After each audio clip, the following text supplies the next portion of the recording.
കേരളത്തിലേക്ക് വന്നാൽ 2016 അധികാരത്തിൽ നിന്ന് പുറത്തുപോയ ലീഗിന് പിന്നീട് UDFന് അടിതെറ്റിയതോടെ വീണ്ടും തിരിച്ചടിയാവുകയായിരുന്നു.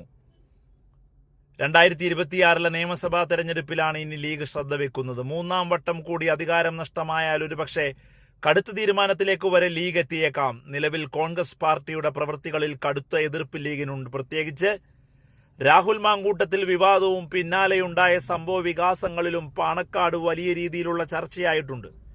UDFന്റെ കെട്ടുറപ്പിൽ ലീഗിന് അതൃപ്തിയുണ്ട്. ഒരുപക്ഷെ മൂന്നാം വട്ടവും LDF അധികാരത്തിലെത്തുന്ന സാഹചര്യമുണ്ടായാൽ CPMുമായി ഒരു ടൈ അപ്പിന് വരെ ലീഗ് ശ്രമിച്ചേക്കാം.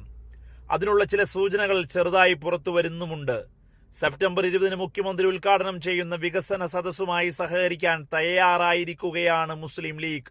സർക്കാർ നടത്തുന്ന വികസന സദസ്സ് തട്ടിപ്പാണെന്ന KPCC പ്രസിഡന്റ് സണ്ണി ജോസഫിന്റെ വാക്കുകളെ പോലും മുഖവിലക്കെടുക്കാതെയാണ് UDFലെ ഏറ്റവും വലിയ സഖ്യകക്ഷിയായ മുസ്ലിം ലീഗ് തീരുമാനം പ്രഖ്യാപിച്ചത്. പഞ്ചായത്ത് നിയമസഭാ തെരഞ്ഞെടുപ്പുകൾ നടക്കാനിരിക്കെ സർക്കാർ നടത്തുന്ന പരിപാടിക്ക് മുസ്ലിം ലീഗ് നൽകുന്ന പിന്തുണ കോൺഗ്രസിന് തിരിച്ചടിയാകുമെന്ന കാര്യത്തിൽ ആർക്കും തർക്കമില്ല. സംസ്ഥാന വ്യാപകമായ വികസന സദസ്സുമായി അംഗീകരിക്കേണ്ടതില്ലെന്ന് കാട്ടി UDF കൺവീനർ അടൂർ പ്രകാശ് കോൺഗ്രസ് ജില്ലാ കമ്മിറ്റി ഭാരവാഹികൾക്കും ലീഗ് ഉൾപ്പെടെയുള്ള ഘടകകക്ഷിയിലെ ഭാരവാഹികൾക്കും സർക്കുലർ നൽകിയിരുന്നു. പക്ഷേ ലീഗ് വികസന സദസ്സുമായി ചേർന്ന് പ്രവർത്തിക്കണമെന്ന് കാട്ടി പുറത്തിറക്കിയ സർക്കുലറാണ് ഇപ്പോൾ വിവാദമായിരിക്കുന്നത്. മലപ്പുറം ജില്ലയിലെ മിക്ക തദ്ദേശ സ്ഥാപനങ്ങളും ഭരിക്കുന്നത് ലീഗാണ്. അതിനാൽ തന്നെ സർക്കാർ നടത്തുന്ന പരിപാടിയിൽ നിന്നും അത് മാറി നിൽക്കുന്നത് തങ്ങൾ ജനങ്ങളിൽ നിന്നും അകലുന്നത് പോലെയാകുമെന്നാണ് ലീഗ് വിലയിരുത്തുന്നത്.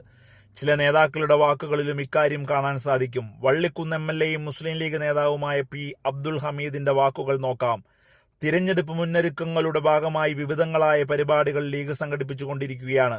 അതിന്റെ ഭാഗമായി മലപ്പുറം ജില്ലയിൽ ഞങ്ങൾ ഭരിക്കുന്ന പഞ്ചായത്തുകളിൽ കഴിഞ്ഞ 5 വർഷമായി നടന്ന വികസന പ്രവർത്തനങ്ങൾ ഹൈലൈറ്റ് ചെയ്തുകൊണ്ട് സദസ്സുകൾ സംഘടിപ്പിക്കുന്നതിൽ തെറ്റ് പറയാൻ സാധിക്കില്ല. ഇതായിരുന്നു MLAയുടെ വാക്കുകൾ. ചുരുക്കി പറഞ്ഞാൽ കോൺഗ്രസിന്റെ മുന്നറിയിപ്പ് പൂർണ്ണമായും അവഗണിച്ച് ലീഗ് സർക്കാരിനൊപ്പം നിൽക്കുമെന്ന് ചുരുക്കം. ഇലക്ഷൻ പടിവാതിൽ എത്തി നിൽക്കുന്ന സാഹചര്യത്തിൽ സർക്കാർ നടത്തുന്ന പരിപാടിയിൽ പങ്കാളിയായിക്കൊണ്ട് തങ്ങളുടെ ജനകീയ അടിത്തറ വർദ്ധിപ്പിക്കാമെന്നാണ് ലീഗ് നേതാക്കളുടെയും അണികളുടെയും കണക്കുകൂട്ടൽ.